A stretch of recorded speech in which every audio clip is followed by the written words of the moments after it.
Assalamualaikum students of class 7. Welcome to computer online class. I hope you all are healthy and safe. So today we will start a new chapter troubleshooting on page number 26. तो trouble shooting का basically मतलब ये है कि हमारे computer में जो भी डिफेक्ट आ जाता है, जो भी ख़राबी आ जाती है, एक तो उसको पहचानना कि कौन सी ख़राबी आई है और फिर उसका हल निकालना, इसे कहते हैं trouble shooting. Every machine can stop working due to one defect or another, but in the case of computer operations, two things can happen. The machine can stop working and so you may not be able to use it. The machine can continue to work and give wrong outputs and you may not be able to learn or entertain yourself through it. तो हमें पता है कि computer भी क्या है, एक machine है.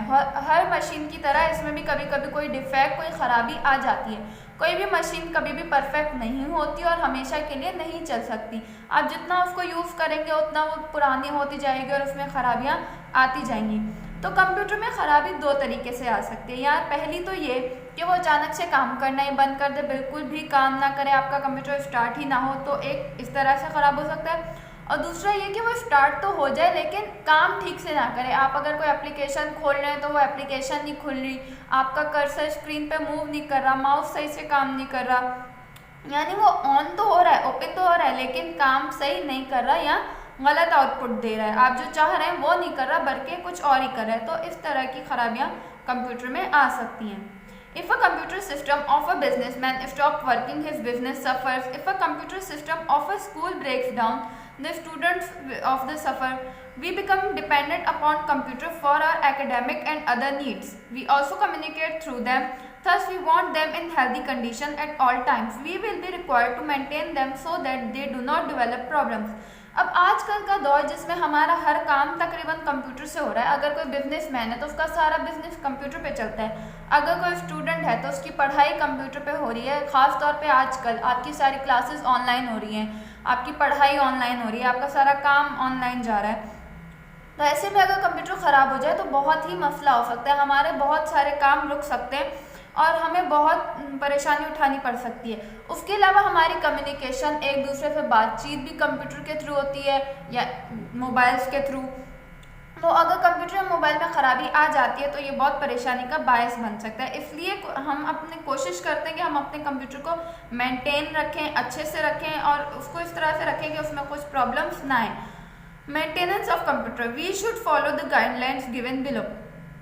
अब कंप्यूटर मशीन है, ख़राब तो वो होगी, लेकिन कुछ ऐसे तरीके हैं जिनसे हम उसे ज़्यादा देर तक यूज़ कर सकते हैं बगैर ख़राब किए. अगर हम कुछ चीज़ें फॉलो करें तो हो सकता है कि हमारा कंप्यूटर थोड़ा लंबा अरसा चले और रोज़ रोज़ उसमें ख़राबियाँ ना आएँ. तो उसमें से कुछ तरीके यहाँ पे दिए हुए हैं. Keep the computer lab neat and clean. Computer lab या जहाँ पे भी जिस रूम में आपका कंप्यूटर पड़ा है उस कमरे को साफ़ सुथरा रखना, उसमें बिल्कुल भी डस्ट ना हो. Use air conditioner in the lab.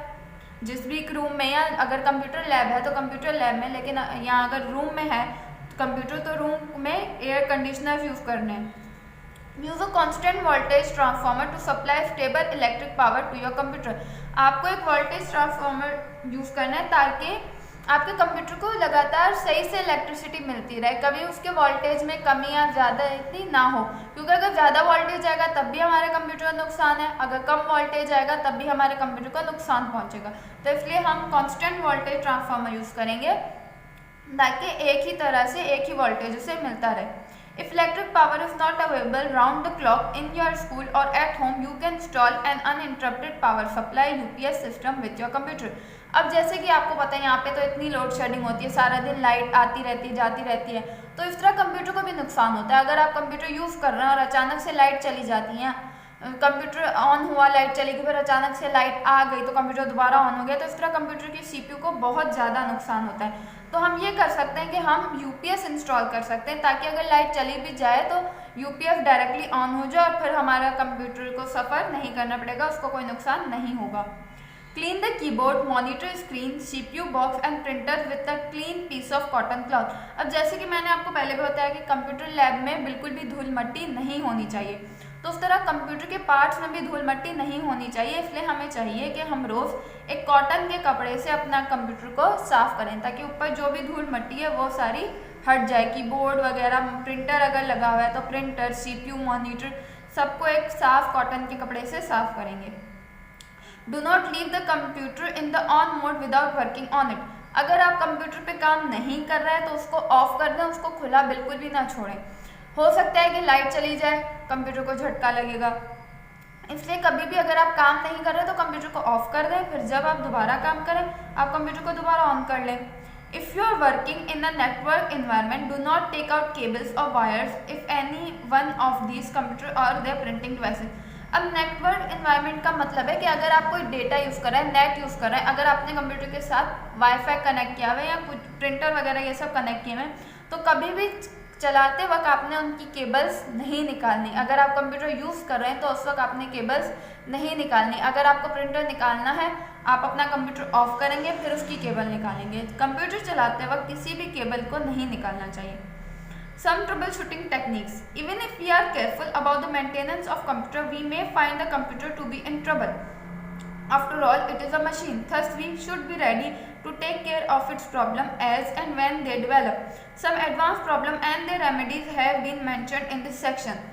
अब अगर आप ये सब पॉइंट्स, ये सब जो भी काम आपको बताए गए हैं कंप्यूटर की मेंटेनेंस के, वो कर रहे हैं, फिर भी आपके कंप्यूटर में कुछ ना कुछ प्रॉब्लम्स कभी कभार आ जाती हैं। कभी कभार कोई वायरस आ जाता है, कुछ हो जाता है, आपकी हार्ड डिस्क में कुछ प्रॉब्लम हो सकता है। ये ऐसी चीज़ें हैं जो इनका हम कुछ नहीं एहतियात नहीं कर सकते, जब होंगी तो हम उसी वक्त उनसे डील करेंगे।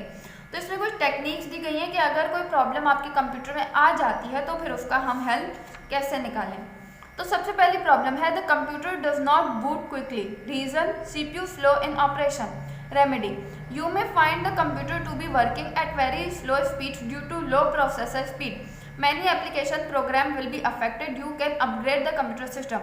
अब सबसे पहली प्रॉब्लम इसमें ये दी गई है कि आपका कंप्यूटर बूट नहीं होता। बूट होना यानी ओपन होना, स्टार्ट होना, तो जल्दी से स्टार्ट नहीं होता। कभी कभार होता है कि कंप्यूटर ऑन होते वक्त लोडिंग में इतना टाइम लगाता है, बहुत ज़्यादा टाइम लगाता है, नॉर्मली इतना टाइम नहीं लगाता।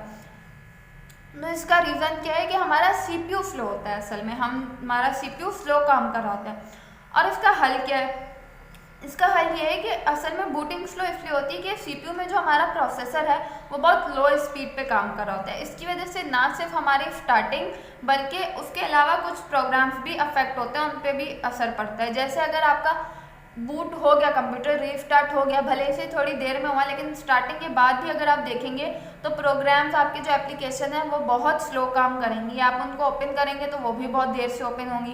तो इसका हल ये है कि आप अपने कंप्यूटर सिस्टम को अपग्रेड करें। उसकी कोई अपडेट आई है तो आप उसको अपडेट करें, इस तरह फिर आपका कंप्यूटर दोबारा फास्ट हो जाएगा। सेकेंड प्रॉब्लम है the computer boots but give sound. The hard disc may be missing और बैड।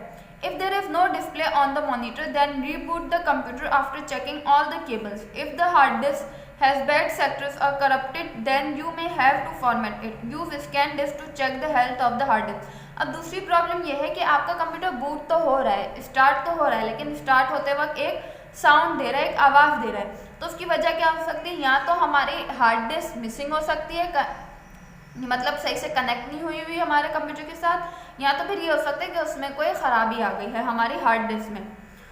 तो इसकी सबसे पहले रेमेडी तो यह है कि अगर हमारे मॉनिटर पे, यानी जब कंप्यूटर स्टार्ट हो गया, उस पर कोई नोटिफिकेशन नहीं आ रही हार्ड डिस्क से मुतालिक कि आपकी हार्ड डिस्क के में ख़राबी है, ऐसी कोई नोटिफिकेशन नहीं आ रही, तो इसका मतलब तो ये है कि हमारी हार्ड डिस्क कनेक्ट नहीं है। तो हम क्या करेंगे कि कंप्यूटर की वायर्स चेक करेंगे, सारी वायर्स देखेंगे कि केबल सही से लगी हुई है या नहीं, अब फिर उसको रीस्टार्ट करेंगे। अगर उसके बाद भी कंप्यूटर ऑन नहीं होता या कंप्यूटर ऑन होते वक्त हमारे पास नोटिफिकेशन आता है कि आपकी हार्ड डिस्क में कुछ मसला है, तो हम अपनी हार्ड डिस्क को फॉर्मेट करेंगे और उसके बाद हम स्कैन डिस्क एक एप्लीकेशन है, उसके थ्रू हम देखेंगे कि हमारी हार्ड डिस्क में कोई वायरस तो नहीं आ गया। अगर वायरस आ गया तो वो फ़ौरन हट जाएगा और फिर हमारी हार्ड डिस्क काम करेगी और कंप्यूटर बगैर आवाज़ के ऑन हो जाएगा।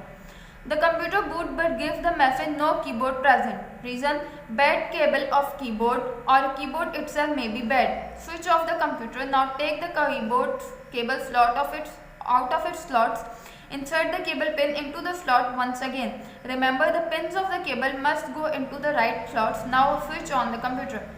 अब यहाँ तो ये होता है कि हमारा कंप्यूटर ऑन हो गया, सब सही से ऑन हो गया, लेकिन वो एक मैसेज देता है, एक नोटिफिकेशन देता है, नो कीबोर्ड प्रेजेंट, यानी कोई भी कीबोर्ड प्रेजेंट नहीं है, नहीं अटैच हुआ हुआ कंप्यूटर के साथ। तो इसकी वजह ये हो सकती है कि या तो कीबोर्ड, आपका जो कीबोर्ड यूज़ कर रहे हैं उसका केबल ख़राब हो गया या तो फिर कीबोर्ड खुद ख़राब हो गया।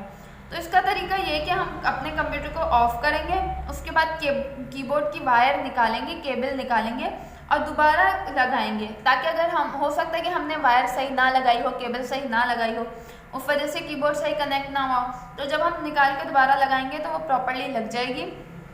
फिर ऑन करके अपना कंप्यूटर देखें, ऑन हो जाता है तो मतलब यानी ऑन होने के बाद अगर ये नोटिफिकेशन नहीं आता, नो कीबोर्ड प्रेजेंट का नोटिफिकेशन नहीं आता, तो इसका मतलब है कि केबल का मसला था और हमारा कीबोर्ड दोबारा अटैच हो चुका है, कनेक्ट हो चुका है। लेकिन फिर भी अगर आपने दोबारा कनेक्ट करके देखा कनेक्ट नहीं हो रहा, इसका मतलब ये है कि आपके कीबोर्ड में कुछ खराबी है। तो या तो आपको दूसरा कीबोर्ड लेना पड़ेगा, नया कीबोर्ड लेना पड़ेगा, या तो फिर कीबोर्ड बनवाना पड़ेगा। उसके बाद the computer hangs, there could be a virus on the system और its hard disk could be full. Switch off the computer, use a bootable CD-ROM disk and reboot the system. Now use an antivirus toolkit and remove viruses from the disk drive C and disk drive D.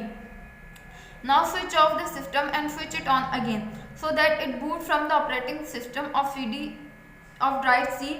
Remove the useless file from the drive C and D. अब next problem ये है कि हमारा computer on तो हो रहा है लेकिन हैंग हो रहा है, बार बार स्क्रीन अटक रही है। तो उसका दो रीज़न हो सकते हैं, या तो हमारे सिस्टम में, हमारे कंप्यूटर के सिस्टम में एक वायरस आ गया है, या तो फिर हमारी हार्ड डिस्क जो है वो फुल हो गई है, उसमें अब कोई जगह नहीं बची।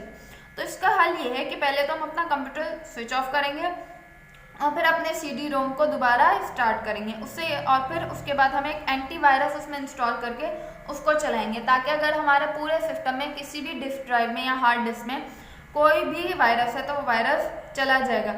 अब वायरस हमने निकाल लिया, उसके बाद ये हो सकता है कि हमारी हार्ड डिस्क फुल हो, तो उसके लिए हम क्या करेंगे कि जाके जितनी भी हमारी फाइल्स हैं जिनकी अब हमें ज़रूरत नहीं है वो दोनों ड्राइव से डिलीट कर देंगे, ड्राइव C से भी और ड्राइव D से भी, हर जगह से यूजलेस फाइल डिलीट कर देंगे ताकि स्पेस बच जाए। All the data has been lost on the hard disk, reason the hard disk is not partitioned and you copied every file on C. Remedy, partition the hard disk into at least two parts, drive C and drive D. अब next problem यह है कि हमारे hard disk में जो भी files थी वो गायब होने लगी, यानी खुद ब खुद डिलीट होने लगी हैं। तो उसकी वजह ये हो सकती है कि आपने सारी अपनी फाइल्स एक ही ड्राइव में डाल दी हैं, ड्राइव C में डाल दी हैं, और ड्राइव D बिल्कुल खाली है लेकिन ड्राइव C भर चुकी है। तो जाहिर सी बात है जब ड्राइव C भर गई है तो उसको और स्पेस तो अपने लिए चाहिए, तो वह फाइल्स डिलीट करना स्टार्ट कर देगी, उससे फाइल डिलीट होना स्टार्ट हो जाएंगी। इसका हल ये है कि हम अपनी फाइल ड्राइव C के कुछ फाइल्स जो है वो ड्राइव D में कन्वर्ट करें, ताकि ड्राइव D में भी कुछ हमारी फाइल्स आ जाएं और ड्राइव C में जगह खाली हो जाए। The printer stops during the printing, reason paper struck in the printer, check whether paper has struck inside the printer, remove the cartridge and take out the struck sheet carefully, now insert the cartridge and switch on printer. अब ये printer का problem आ रहा है कि आप कुछ print कर रहे हैं और अचानक से प्रिंटिंग करते करते स्टॉप हो गई, यानी हाफ पेज प्रिंट हुआ और उसके बाद स्टॉप हुई, बाकी का हाफ पेज प्रिंट नहीं हुआ। तो इसका रीज़न ये हो सकता है कि हमारा पेज प्रिंटर के अंदर फंस गया है।